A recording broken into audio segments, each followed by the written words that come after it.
Every time our athletes walk into this weight room, they're going to be pushed to the max. Let's go!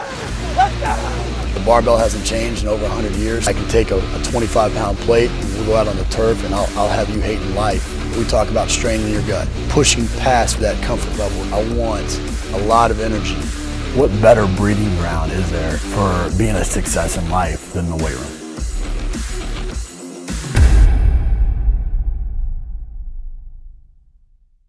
Hey guys, welcome back to RDM Chalk Talk. I'm your host, Ron McKeefery, and this is episode number 240. I want to thank you guys for listening each week. Really appreciate those of you that like, share, comment.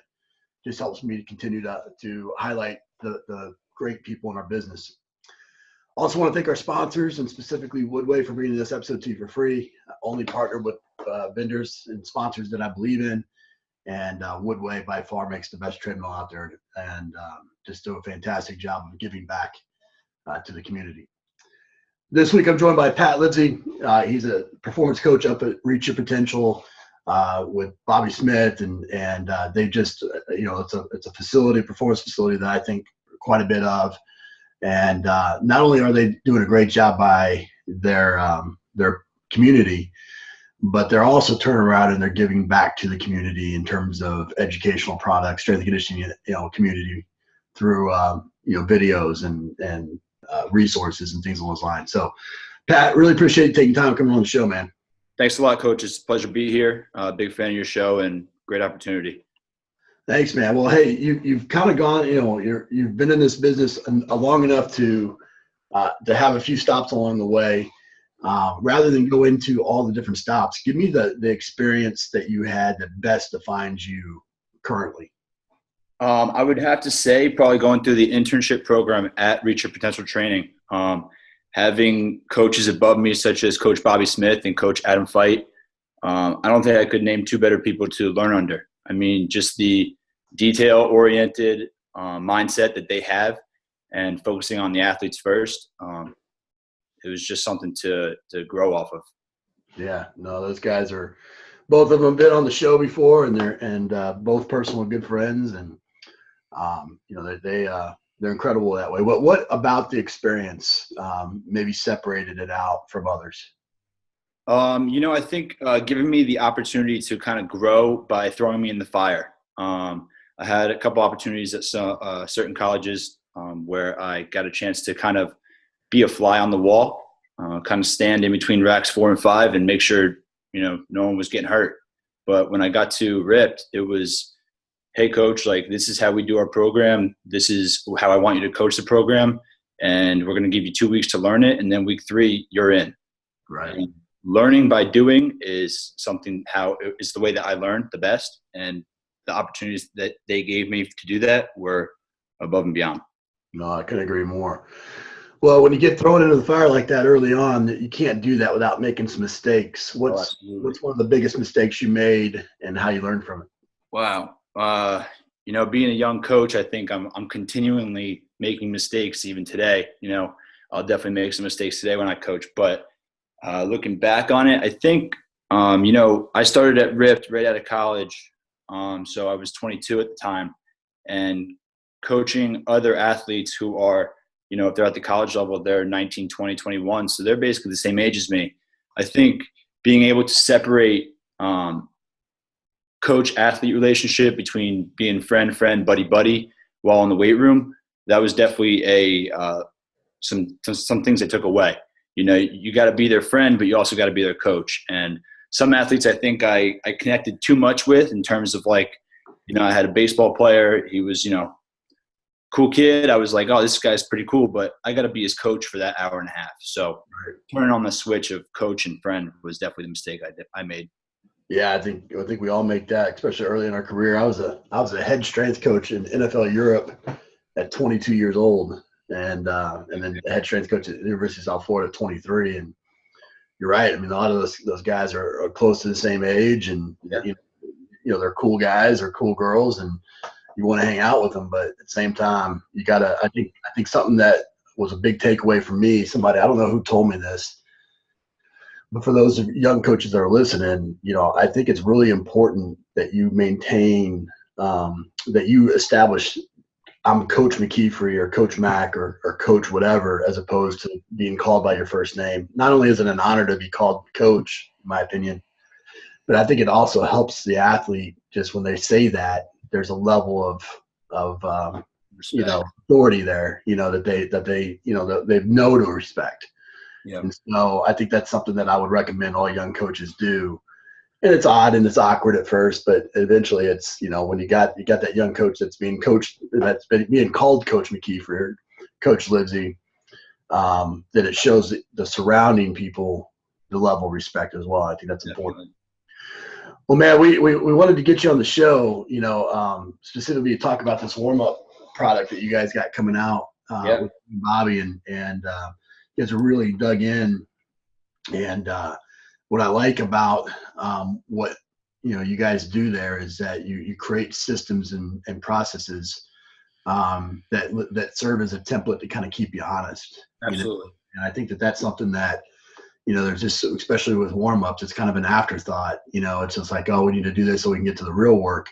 Right. What are some of the problems that you see out there, or why did you feel like this was something that needed to be created? Right. Well, first of all, I just wanted to take a second to thank Coach Bobby Smith for allowing me to be a part of that DVD. Also thank Pat Beath from Athletes Acceleration for giving us the opportunity to share our knowledge with the rest of the coaching world. Can't continue without thanking those guys. But yeah, I mean, the warm-up is so important because, like you said, it's kind of like an afterthought. If you kind of give coaches a template to go off of and make sure we're not missing anything, I think that's the main part. Too many times you have coaches that are just out there getting the blood flow and getting the heart rate up, but we need to make sure that we're hitting hip mobility, hamstring lengthening, T-spine mobility, glute activation. No matter what the athlete plays, no matter what they're doing that day, we got to hit all aspects of that body through that joint by joint approach. And, we obviously took this from Mike Boyle and Greg Cook. We took their approach, but the joint by joint approach from the bottoms up, and just kind of took away with it. And like you said, made a exercise banks that coaches can utilize and kind of pick and plug. Yeah. Like you said early on, people kind of think of it as an afterthought. And, what are some of the biggest, opportunities that missed when it comes to the warm up? When you do take that joint by joint, we'll get into the structure in a few minutes here, but, when you do take that, that really methodical approach to where you correct things, what are some things that, people aren't realizing that they're missing? Yeah, I think that just concentrating on each joint, I think that coaches a lot of times miss out on those things. The first thing that we do is our diaphragmatic breathing, and that sets the tone. The athletes come in, they got a long day of school, they're sitting all day, they've probably taken 2 tests, read 3 books, whatever it might be. We got to get them in and get their mindset right. So setting the tone with diaphragmatic breathing, and then as Coach Bobby always says, you got to bring the juice. I think that might be one of the biggest things that we're missing in a warm-up. That warm-up is the first 10, 15 minutes of their entire workout session. If you got a 90-minute session, that first 15 minutes is setting the tone for the rest of the day. So if you're in there and you're monotone and going through that warm-up, those kids are not going to get in there and lift weights the way they need to. They're not going to jump the way they need to. So setting that tone is probably the most important thing. Yeah, I agree with you. It definitely is. There's the mental benefits or the psychological benefits of the environment for sure. I think when I can't remember if it was Ryan Horn or somebody else, but they did a kind of a flow chart on a grease board of just how many minutes.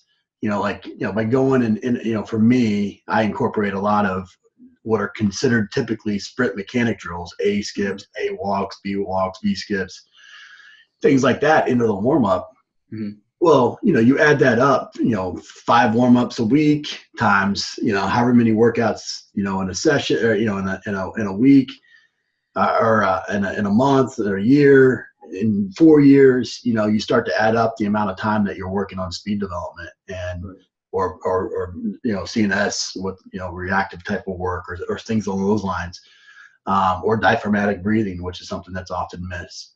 I think when you look at it that way and you approach that to your, you educate your athletes to that as this, if we can take it seriously for this amount of time, that's going to definitely benefit you versus your opponent that might be just getting through it just to get through it and creating bad habits as opposed to good habits. I think it's important. You talked a little bit, you said you start with diaphragmatic breathing. I mean, let's go through kind of that structure. What are we looking at here? What's the right approach? Yeah, absolutely. So I think that with diaphragmatic breathing, it's important to take into consideration the maturity level of that athlete. So, if you're working with a middle school athlete as compared to a college athlete, I don't think you can approach it the same way.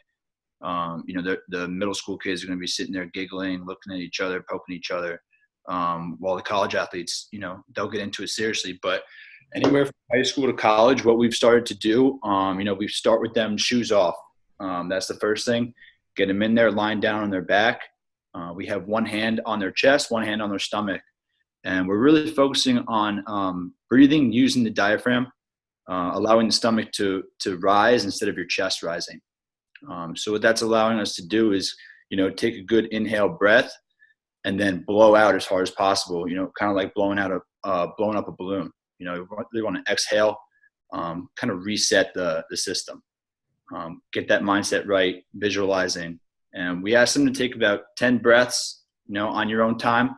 Take 10 breaths, stand up when you're ready to go, and then boom, right from there, we're going. It's all go from there.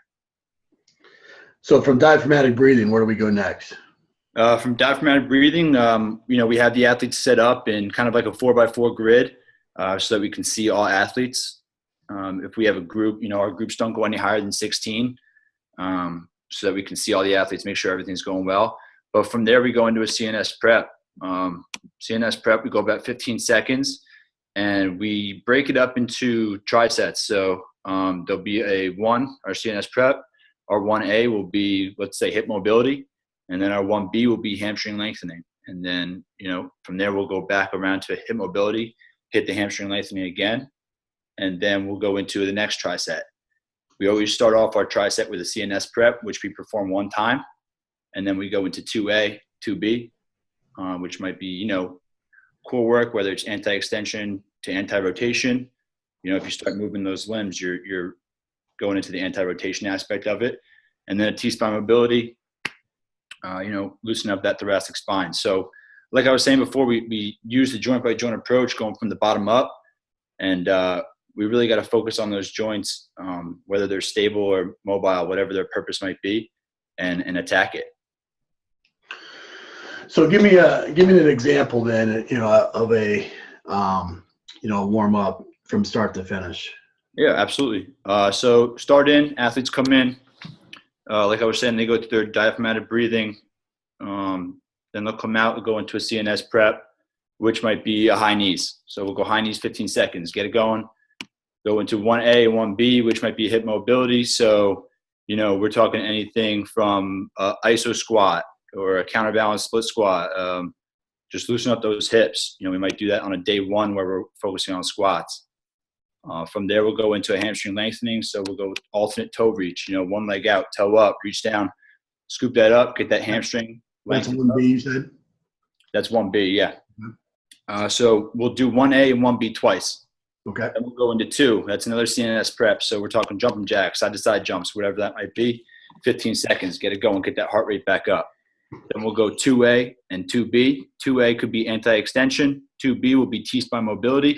So anti-extension, you're talking, you can do a high plank for a phase 1. If you want to get the anti-rotation in there, you might do a high plank with an alternate arm raise. So, once you start extending limbs out or up, you're focusing anti-rotation there. T-spine mobility, you can go half kneeling, hands behind your head, just turning to the knee side, focusing on rotating at the thoracic spine instead of that lumbar spine. I think that's really important. Tuck that back toe, keep that glute tight, and rotate. Then again, we'll go back to 2A and then 2B. We'll do each of those twice through, making sure we're focusing on that. We'll go into 3. 3 is another CNS prep. So you can do high plank leg jacks. You can do high plank out, in with the hands, get the shoulders going a little bit. 3A and 3B, we can go glute activation. That's a fire hydrant. That's a iso hip lift, whatever that might be. Depending on phase 1, phase 2, phase 3, will increase the difficulty of those. And then we'll go 3B, anti-lateral flexion. So that's going to be like a side plank with a knee raise, increasing that difficulty there. We'll go back into 3A and 3B, do that twice like I was saying. And then last tricep we'll do another CNS prep, jump jacks, T jacks, Y jacks, whatever they are. We'll go quad lengthening, so quad pull, overhead reach, drive that knee down, raise that hand up in the air, get that hip flexor involved a little bit as well, lengthen that quad. And then we'll go ankle mobility, so half kneeling, 45-degree knee drive. Keep that front heel down, drive out, make sure, there we want the knee to go over the toe because we're looking to stretch out that Achilles heel, get the calf involved a little bit. We'll do that twice. Then from there, we'll do a plyo prep. So whatever plyometric that day calls for. If we're doing a long jump that day, we'll have the athletes do a long jump. If we're doing some kind of vertical jump variation, we'll do, make sure we get that snap down, jump up, stick that. So we'll get the shoes on after that. So we've done that whole warm up and the plyo prep with shoes off, strengthen up the feet there as well. Then we get the shoes on and we'll do a moving dynamic prep. So from there, we'll just do a 10x10 grid. We'll have the athletes up in 2 lines, 2 lines of 8 if we have 16 kids. We'll go high knees for 10 yards. If it's a lateral movement day, we'll go shuffle for 10 yards. We'll kind of work on like the mechanic aspects of things. So if we are doing lateral movement, maybe we'll do step replace, push recover, and then we'll go from there. Down and back twice, and then we're ready to go. That takes 15 minutes. So that's 15 minutes of a 90-minute session for high school athletes. We've hit every part of the body from the bottom up. We've got that heart rate up. We've got plyo prep done, and now they're ready to go, ready to rock and roll. Right. When they're in that 4x4 grid, how are you? Is one group going, for if they're doing high knees or for CNS prep or whatever? Are they going 10 yards? Do they go 20 yards? Is the second line going when they complete it, or are they all going at the same time? Right. So what we actually do at RYPT is we keep the athletes in place the whole time, except for the dynamic prep. So during those CNS preps, we have them in 2 lines. Let's say if it's a 4x4 grid, we'll have 2 athletes in between each set of cones, 2 lines all the way down facing each other. And then I'm walking up and down the middle. That way I feel like I can see every athlete, make sure everyone's focused up. And if I do see any, movement patterns that need to be fixed, I can go ahead and fix them up real quick. So everything that we do, just because of the space that we have, is going to be in place. Okay. They're in that little space there, but right behind them, we got Coach Bobby's group doing, single leg sprints going out. So we're inside of grid. Right. No, that's good. What about, obviously something that was missing in there was stretching. Is that something that, we believe you're hitting with the prep, or is it something that just don't believe in? In terms of static stretching? Yeah, or it could be a partner PNF or something. Right. So definitely I think that with static stretching, we kind of incorporate that at the end of our training sessions. We want the athletes doing dynamic stretching. There's certain studies out there that say that static stretching decreases power production, whatever that might be. There's a lot of different takes on it. But I think that just from the mindset that we have at RYPT is that you're in here and we are go. So we want you moving, holding stretches for like 2-3 seconds, and then we're on. So we'll do like 2-3 second holds for 8 reps each side if we're doing a quad pull overhead reach. Sure. Hold 1, 2, put it down, switch sides, 1, 2, repeat 8 times.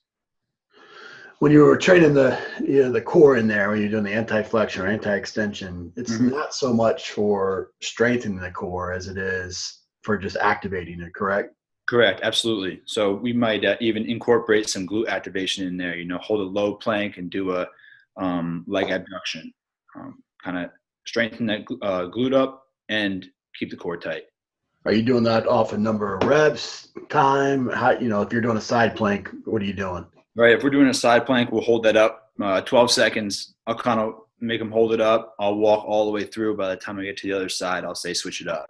Gotcha. And they'll all flip, rotate to me. That way I can see everybody and keep everybody in line there. Yeah, it's good stuff, man. It's good stuff. Well, I think, for me, that's always the case. And this is where what I love about what you guys are putting out. And it's, very smart, because there really isn't anything out there that kind of lays down a framework. But the thing that I like about it, whether or not you agree, disagree with it, is that you know exactly why you're doing what you're doing. Absolutely. And it's a bought-in philosophy for the organization. And there's, a template that creates a level of accountability to yourself and to any coach that comes in, where, maybe you like seal jacks. Okay, well, then that goes into CNS Prep, It's like a play. And you can play with the variety piece, but within a structure. And I think that's something that young coaches are, as I travel around the world, I see there's really never an issue with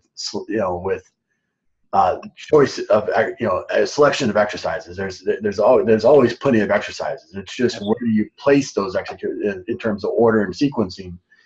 That really is the issue. And so I like that you guys have created a framework that fits for your organization, and then you turn around and you're sharing that with everybody. Definitely. I think you nailed it right in the head there. It's a big plug and play type thing. So if you don't like, holding an iso squat, hey, make it a split squat, make it a lateral squat, hit a different plane, frontal, sagittal, whatever it might be. Pick one that you like that fits that category, that fits your athletes the best, and run with it. Yeah, no, I couldn't agree more. Well, man, we end the show with a couple of resources here. What's the best piece of coaching advice you ever received? Damn, best piece of coaching advice. If I pick one Coach Adam gave me, Bobby's going to give me crap. If I pick one Bobby gave me, then Adam's going to give me crap. Man, I think I got to go with, something they both preach to me, and it's be yourself. If you're out there and you're trying to do too much, the athletes are going to know. You got to be out there, be yourself, and bring the juice. Couldn't agree more. What about a book, app, and website recommendation? Let's see, book. Coach Bobby always gives me John Gordon books, The Energy Bus and The Carpenter to read. But I got to give my mom a little shout out here. My mom, she wrote a book, Living Rich with Coupons. And I wouldn't be where I am without my mom. She works real hard, and she turned a hobby into a business. And that's just something that I took with me in my life. Find something that you love to do and do it to the fullest. So shout out to my mom right there. Oh, that's awesome. Well, what about an app and a website? An app, I actually listened to, you had Jeff Kahn on recently, and he was talking about sleep. And I've been using the Sleep Cycle app recently. I've actually used it for a couple months now, but after listening to him speak, I recommend that app a lot. Just kind of, you take training and nutrition, but recovery is such a huge part of everything, like he was talking about. And look at how you're sleeping, because, if that sleep bank is off, like he was talking about, your whole day is off. So really focus on that. That's something that I've been using recently. Agreed. Awesome, man. Well, man, like I said, I truly appreciate any coach that takes on creating a resource of any kind, be it a book, podcast, a video series, anything along those lines. And so, kudos to you and Bobby and the rest of the RIP team. I know it's not just a one-person deal to come up with that, but to be able to put yourself out there, and especially being a young guy, to put yourself out there like that, it takes some guts, and it takes, confidence. And, at the end of the day, that's how you grow, and your warm up, this is what you currently know and do.